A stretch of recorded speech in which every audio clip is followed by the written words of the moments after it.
AM 950, the progressive voice of Minnesota, the Matt McNeil Show.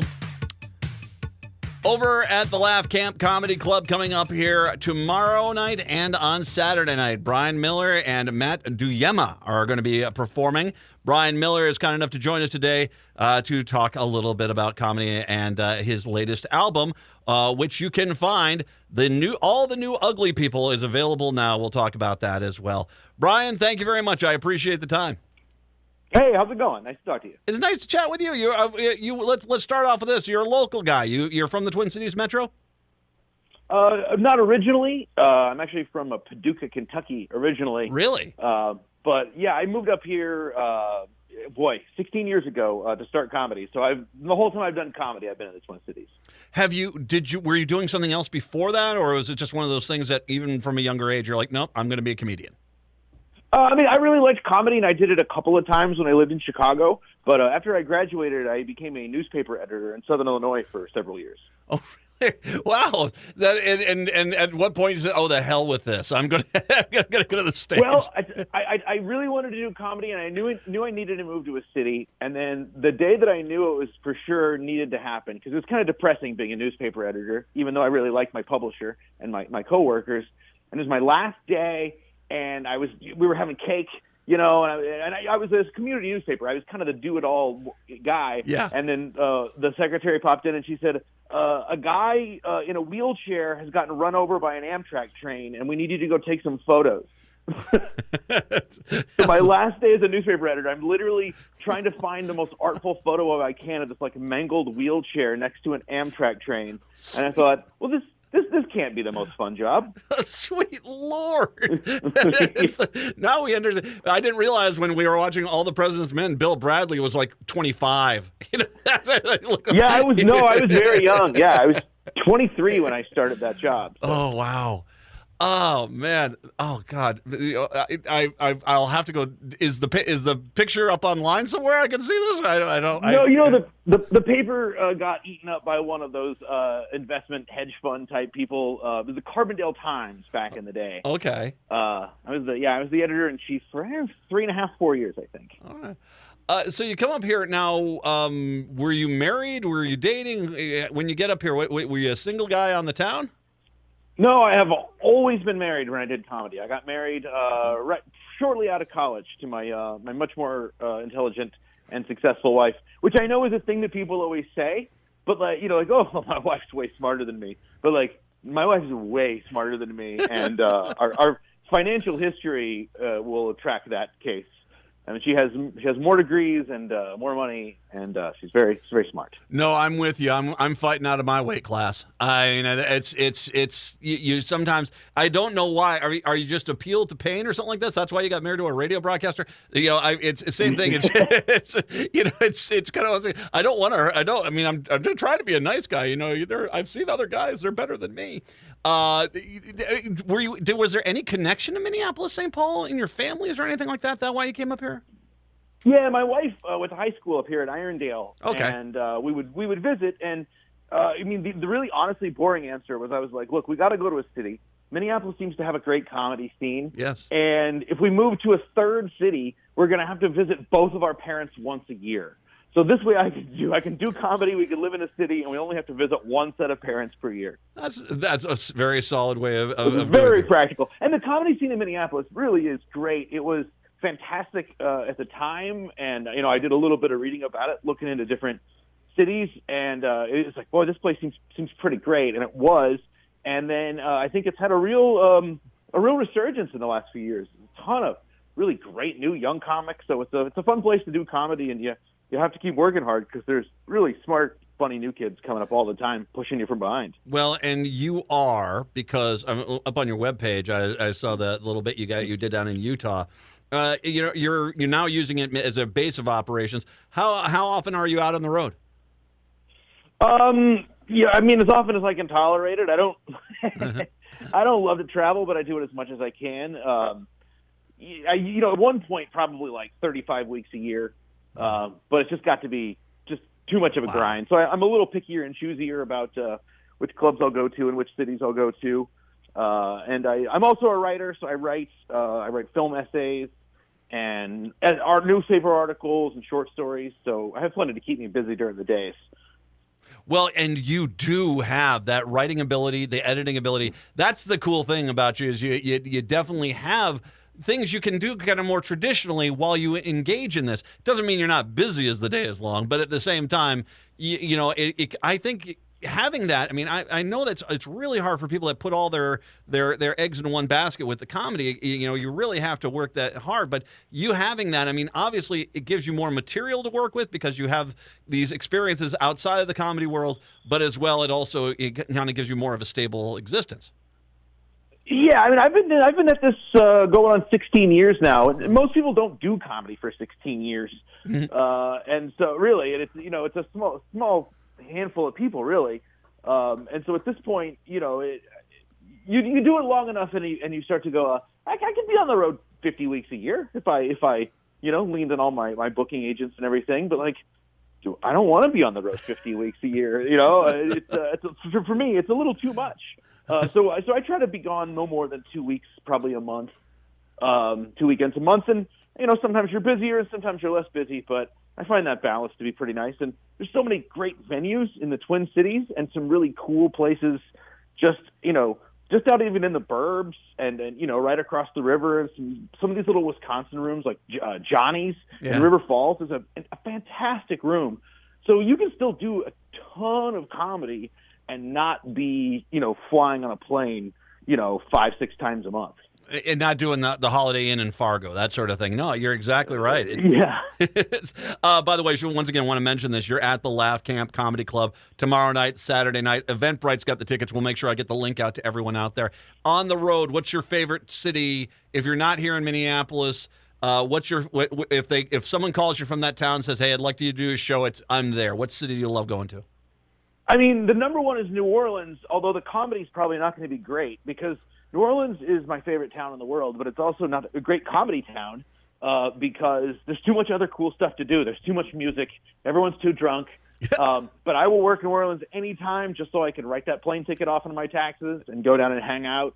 I think one of the sneaky, most fun comedy cities is Madison, Wisconsin.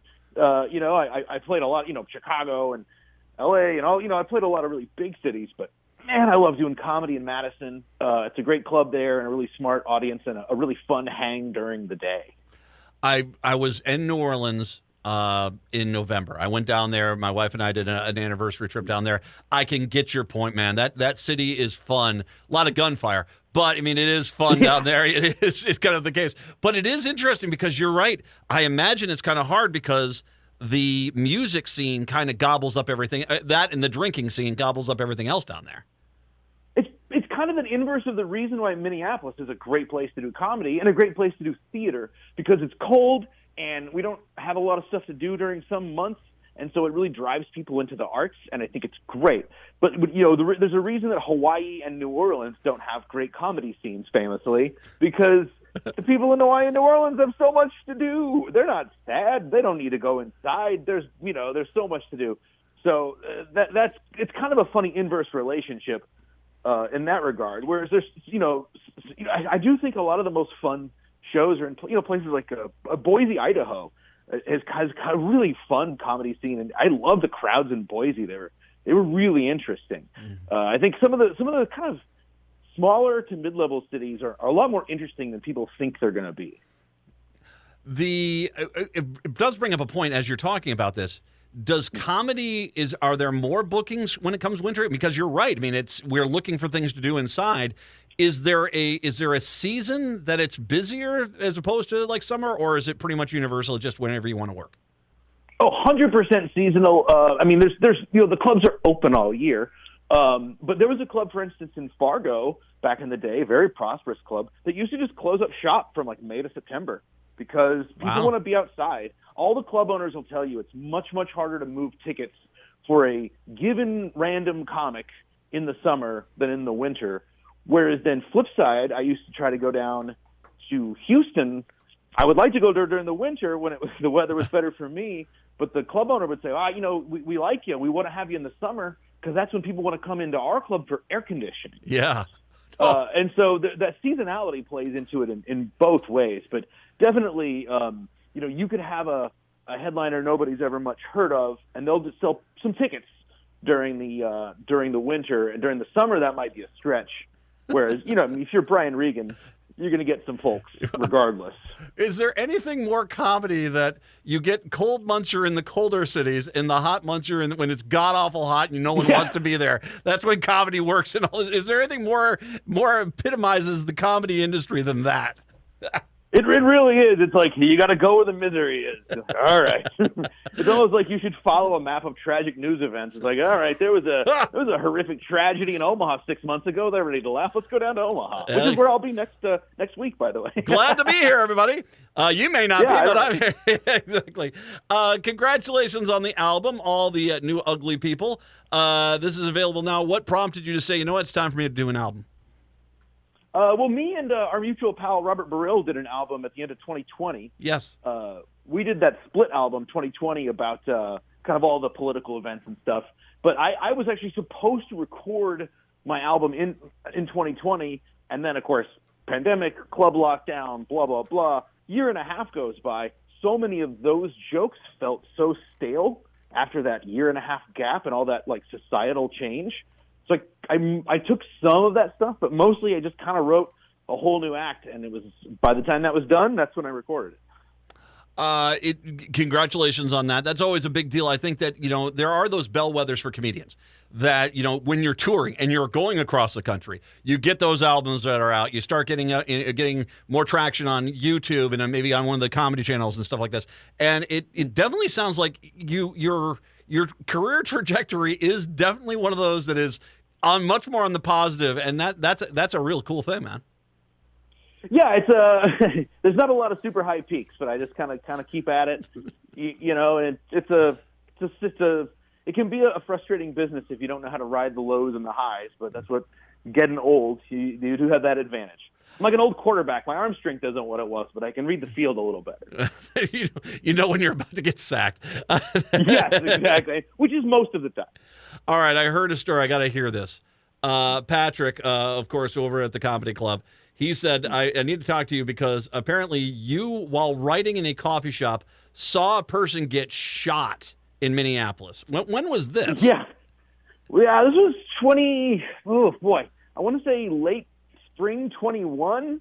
I was on a patio of the coffee shop where I write almost every day, and in a very nice neighborhood. It was just a weird time, and I feel weird because people always think like Minneapolis, they want to say it's like this terrifying crime-ridden city, it's like, they think, if they're from the suburbs, they think if you drive into town, you'll be like beaten up and carjacked and shot full of fentanyl within like 2 minutes, right? And I always think that's kind of ridiculous. But then also it's like, I did get shot while I was writing jokes and I had to go home. Mm-hmm. I was the first responder, which is not ideal for the shooting victim when the stand-up comedian is your first responder. I had literally been writing jokes, and then I had pretty unpleasant interaction with the police who came to intervene. Oh, no. Honestly, it was terrible. And honestly, this guy would have died if not for one of the other bystanders who came by to help me. I never even got to talk to him, but clearly he had some serious training. He had the vibes of an Army guy. Yeah. He had like Army medic training. This guy was unbelievable, and he saved this shooting victim's life. Absolutely no thanks to the cops. And I was so mad about it afterwards. I called my mom. I was telling her what happened. She's like, well, you're going to get a good joke out of this. And I was like, Mom, that is offensive. This is a horrible thing that I saw. I'm so mad about all this. And like 2 days later, I wrote a really long bit about it. So. Did you run the joke? Hey, I've been writing these jokes in there. I mean, comedy is the best medicine. So let's start off here with, what do you think about this one? Is this one resonating with you? Oh, my God. Well, I mean, it does happen. And, I mean, first of all, I want to give you credit on one thing. Even though you might not have been, Army medic dude, there are too many times where something bad happens. Someone falls. I was over by Ridgedale and saw this woman who once did that thing where they confused the gas pedal with the brake pedal. She launched herself. Oh, no. She launched herself into one of the stores out there, and I am like nowhere near her, but I was like the first one there because everyone grabbed their stupid phone and started recording as opposed to calling 911 or anything. I give you a lot of credit because there's a lot of times that people don't go out there and try to help a person who clearly needs help. I do find that weird, but luckily I hate social media, and I read a ton of Spider-Man comic books growing up. So, it's like, well, my grandpa's going to be pretty peeved if I don't go do something. He's probably going to haunt me at night. so I probably should go help people out, you know. Well, you bring up this one element of the story I wanted to ask you about, and just not as important as the guy's life got saved. That's the important thing. But as you say, you write every day.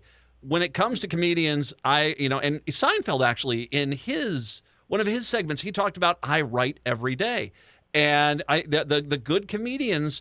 That just seems like for where you get your success is you've got a ton of material. You constantly are writing. That has got to be therapeutic for you and obviously give you a lot of good product. Yeah, honestly, that's the part I like the most. I really like the writing. I like writing a joke, and I kind of like crafting it. I'm actually a fairly shy person. I'm not shy, I guess, and not at this point. I've been used to going on stage, but I don't really like talking to people after the shows. Not that they're not nice. It's that I keep to myself. If you see me in a non-comedy context, I probably have my hoodie pulled up. I'm probably in a corner. I'm probably completely by myself with my headphones in. I'm just pretty solitary. So I like the writing part. It's just that, unless I'm not getting paid to write jokes for anybody else. Well, actually, that's not true. I write jokes for Kostaki Economopoulos, our football segment. But, I'm not getting paid to write for Dave Chappelle or one of the big writers. So, you got to go tell them yourself. And I like telling them. It's fun. I like I enjoy it. I enjoy the performance part. I like getting that instant feedback. Mm-hmm. But to me, the telling it is just the end result of figuring out how to write it, as opposed to. I hate getting my picture taken. I can't. I have not had new headshots in so long, just because I hate having my picture taken. I hate seeing myself on video. But, if you want to tell the joke, someone's got to get up there and tell them. I guess it's going to have to be me. Well, and that's one of the cool things about your gig, man, is that, unless they catch you walking onto the stage or walking off the stage, unless you're Gaffigan or something like this where everyone knows who you are, you can kind of sneak into anonymity fairly quickly. And that's actually, it's got to be a nice element of it. Yes, my manager often comments on my incredible anonymity. The funny thing is, and I can't say it on the radio, but I have a joke I do at the end of my act usually that's based on a really dirty thing I used to say around the house that drove my wife crazy. And I promised her I'd stop saying this sort of dumb, dirty catchphrase, and I put it into my act. But now, when people recognize me, they often shout it out. And sometimes my wife and I will just be walking down the street, and this thing that I promised her I wouldn't say around the house anymore, people will shout across the block. I've had waiters whisper it to me at a table. I mean, it's pretty funny how often it comes up, and that's the best part because my wife can't get mad because I'm like, hey, I didn't say it. You can hear that. Will you hear that joke at the end of the shows this weekend? Okay, beautiful. I will be doing. Yeah, I like to close with that joke when I can. It's not that dirty, but it's definitely not radio friendly. Well, it's what we call a tease. So I want everyone listening right now, go get tickets. The Laugh Camp Comedy Club. That is for Friday night, Saturday night, 8:00 is both shows, right? Yep, absolutely, and yes, I will be there, and I will definitely be doing that joke. I will make sure because I do enjoy telling it if I can't say it at home. Bryan Miller, Bryan, an absolute pleasure having you on. By all means, anytime you want to come back, please do, my friend. Absolutely, thanks. This was great. A lot of fun. Take care, Bryan Miller. Once again, the Laugh Camp Comedy Club tomorrow night, Saturday night. 8 p.m., both shows. Eventbrite's got the listing. I've got this. I'll post it up on all the socials a little bit later on. We'll take a break, come on back, wrap up the show when we do return. It's the Matt McNeil Show right here on AM 950.